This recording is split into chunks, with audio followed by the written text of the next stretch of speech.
وانا بعمل كوبايه الشاي الفظيعه زي ما انتم سامعين كده. وبعدين اخبط مع الكوبايه عشان احسن تزعل ولا حاجه.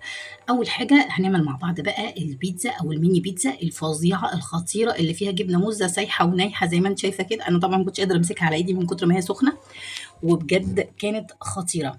وبدل ما تجيبيها بقى من بره او تجيبيها من الفرن ب 700 الف جنيه وتقعدي تقولي يا ريتني ما عملت ويا ريتني ما سويت، اي حاجه عندك في البيت وحطيها توبينج مع شويه جبنه. دخلت شرشوبه بس عشان كانت مضايقاني فعادي يعني.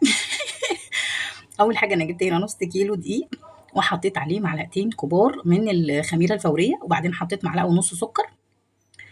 سكر سنترافيش، مش لازم سكر بودر يعني.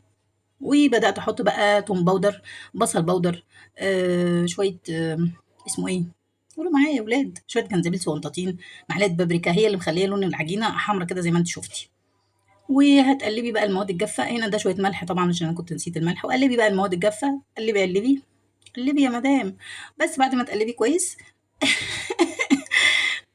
تروحي حاطه عليهم بقى ايه، معلقه كبيره من اللبن البودر. ليه بقى؟ بتعلي التست، وفي نفس الوقت كمان بتبقى زي محسن الخبيث كده. يعني هو اصلا وظيفته ان هو بيحزن. ما عادي يا جماعه، انا لازم انفض كده وابهدل الدنيا، انا لازم ابهدل الدنيا. لو ما بهدلتي والله وراء الكواليس في بلاوي سودا. يلا الحمد لله. ما رضاش اوريكم جراحي. نزلت بقى بكوبايه زبادي، وبعدين نزلت، دول كانوا 60 ملي زيت تمام، بس انا ما نزلتش عليهم مره واحده، يعني ما نزلتش بالكلام ده مره واحده. نزلت الاول بكوبايه الزبادي. الزبادي بقى هيخليها هشه كده وطريه في نفس الوقت وجميله جميله بجد، كانت خطيره. وبعدين هنا كوبايه ميه، دي حوالي 200 ملي ميه، برضو ما نزلتش عليهم كلهم مره واحده، واحده واحده. وتكون ميه دافيه طبعا عشان نشغل الخميره، لان الخميره بتحب ايه، الخميره بتحب الميه الدافيه وتحب السكر عشان تتغذى كده وتبقى حلوه وتنفش معاكي وتبقى جميله. زي ما انت شايفه كده، تفضلي تعجني وتنزلي شويه الزيت بشويه الدقيق. يعني ما تنزل عايز تنزليهم كلهم مع بعض تمام، بس عشان خاطر الدقيق، في كل دقيق غير التاني، في دقيق بياخد ميه اكتر، في دقيق ياخد معاكي زيت اكتر كده يعني، على حسب نوع الدقيق اللي انت بتستعمليه. انا هنا بستعمل 5 minutes، هو اسمه 5 minutes ولا 5 ستار، ما علينا يعني. هو تقريبا الكيس بتاعه كده ازرق، هو 5 ستار تقريبا. وممكن كمان بيكي بيكر بحبه قوي برضو، دي ده تحفه. واديها بقى، اديها ما ترحمهاش، افضلي اعجني بقى ضربا مبرحا كده بالشلاليت والكاكيم، وافضلي اعجني اعجني، ما يعني فاهمه، ما تسيبهاش كده. على قد ما عندك بقى غيظ اضربيه في العجينه. متغاظه بقى من حماتك، متغاظه من جوزك اللطيف. والله كنت عايزه انزل لكم امبارح بوست كده امور، واكتب فيه زوجي ويعملوه من ضمن المقاطعه، بس قلت لا حرام يعني بلاش عشان هو راجل طيب. المهم يا ستي، بعد ما تضربيها كده وتعجنيها كويس لمده 10 دقائق، هتغطيها وتسيبيها في مكان دافي. هي على فكره العجينه هتشتغل وتبقى زي الفل بعد، يعني بعد مثلا نص ساعه هتلاقيها خلاص اختمرت واتنفخت كده زي ما انت شفتي، لان احنا في الصيف ولسه الدنيا حر. لما يكون في الشتاء هتاخد وقت شويه اطول عشان خاطر ايه، تخمر يعني. تمام. وابدأي كعوريها بقى زي ما انت عايزه. عايزه تفردي وتقطعي بالقطاعه قشطه جدا، عايزه تفردي بقى وتكعوري كده زي ما انا بكعور تمام، برافو عليكي شاطره. اللي انت عايزه تعمليها مربعات بالقطاعه برضو، والله انا عايزه اجيب القطاعه دي برضه شكلها حلو بتعجبني وبتسهل كده. والولاد كمان بيحبوا الحاجات اللي هي فيها ايه، قلوب بقى ودباديب، يعني الحاجات القطاعات الجميله دي هتخلي الولاد يحبوا اصلا ياكلوا البيتزا.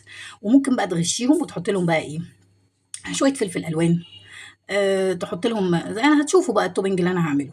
واقول لكم على حاجه جامده جدا جدا، انا نسيت اقول لكم ان انا يعني في المقطع ده ما اتصورش، حطيت شويه زعتر صغيرين، بتدي طعم حلو قوي قوي للعجينه بتاعت البيتزا.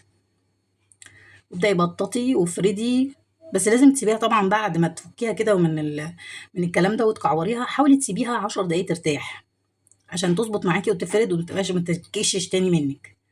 بجد كانت العجينه حلوه قوي وقمر، والتوبنج وكل حاجه كانت حلوه قوي، عجبتني جدا اصلا.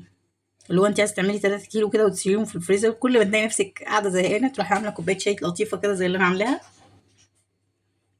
اتفضلوا معايا شاي يا ولاد والله. حبايب قلبي، فين اللايك، فين اللايك وفين الكومنت يعني على فكره انا فقستكم، ومتابعين المزيفين عارفاهم انا واحده واحده. ليه بقى؟ عشان هقول لكم، استنوا بس نكمل لكم بقيه الوصفه. هنا البيتزا انا حطيت لها صوص بقى، الصوص ده كان عباره عن ايه يا ست الكل؟ ده كان هنا معلقتين صلصه على النار، مع فص ثوم، مدقوق او متخرط، اي حاجه، فصفص صغنطط كده. وكمان معاهم 3 معالق كاتشب. عندك بقى طماطم انت مصلصاها، تمام شغال، يلا كملي. بعد كده انا حطيت بقى الفلفل الالوان زي ما انت شايفه كده، عماله احط فلفل الوان وطماطم وزيتون. فقستهم ازاي بقى اللي هم المزيفين اللي هم ما بيشوفوش الفيديو اصلا، يخشوا يكتبوا كومنت وسلام عليكم. هقول لك بقى يا ست الكل، انا كنت عامله الفيديو بتاع الجبنه، ففيديو الجبنه ده كان كمين اساسا. ليه بقى؟ اقول لك، عشان الجبنه انا في الاخر قلت انها ما كانتش حلوه، النتيجه ما كانتش مرضيه. فناس قالت لي الله تسلم ايديكي، تسلموا لي حبايب قلبي، والله والله انتوا عسل نصابين، بس حبايب قلبي، حته من قلبي والله، ربنا يخليكم ليا يا رب، يكبر خاطركم. اه يا ستي متشكرين، كويس ان انت بتخشي تقولي كومنت، بس على فكره انت بتطيري من عندي، انت بتكتبي كومنت ما بتشاهديليش، فحضرتك بتطيري من عندي وانا بالتالي بطير من عندك لما انا مش هتابع لك، صح كده؟ والف هنا وشفا. واشوفكم على خير ان شاء الله في الفيديو اللي جاي. نسيت اقول لكم حاجه مهمه جدا قبل ما الفيديو يخلص. الجبنه اللي انا كنت بستخدمها دي كانت جبنه موتزاريلا يونيفرسال، ولازم تسيبيها بره شويه علشان خاطر تديكي نتيجه كويسه، ما تحطيهاش شويه ساعه، وبعدين حطي البيتزات في الفرن لمده ربع ساعه او 10 دقائق، وبعدين طلعيها وحطي عليها الجبنه الموتزاريلا، هتديكي نتيجه مرضيه جدا زي ما انت شايفه، وهتسيح وتبقى حلوه قوي. لكن لو حطيتيها من الاول هتنشف ومش تبقى حلوه. اتمنى بقى تسيبوا لي لايك وما تزعلوش مني، عشان انتوا اخواتي وحبايبي، ربنا يخليكم ليا، واشوفكم على خير ان شاء الله في الفيديو اللي جاي. سلام عليكم.